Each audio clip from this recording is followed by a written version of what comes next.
थाना शाहसदरुद्दीन पुलिस की कार्रवाई। मुलजिम से नाजायज असला 4 कलेशनकोव, 8 पिस्टल, 30 बोर और सैकड़ों गोलियां बरामद। मुलजमान के खिलाफ मुकदमा दर्ज। तफसीलात के मुताबिक डीपीओ डेरा गाजी खान अहमद मोईउद्दीन के अहकामात की रोशनी में नाजायज असला रखने और फरोख्त करने वाले मुलजमान के खिलाफ कार्रवाइयाँ तेज कर दी गई हैं। इसी सिलसिला में SHO शाहसदरुद्दीन इमरान खालिद महा टीम ने कार्रवाई करते हुए मुलजिम एजाज को गिरफ्तार कर लिया और मुलजिम से 4 कलेशनकोव, 8 पिस्टल, 30 बोर और सैकड़ों गोलियां बरामद करते हुए मुलजिम के खिलाफ मुकदमा दर्ज करके मजीद तफ्तीश शुरू कर दी गई।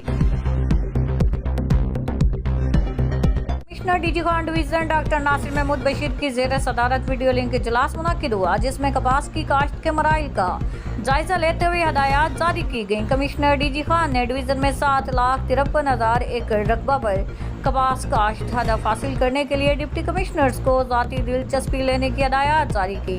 उन्होंने कहा कि कपास की काश्त वाले इलाकों में नहरी पानी तरजीही बुनियादों पर फराहम किया जाए। डिप्टी कमिश्नर मार्शल मलक की जेर सदारत प्राइस सफाई बोर्ड ऑफ रेवेन्यू के इनिशिएटिव्स बारे इजलास मुनक्किद हुआ।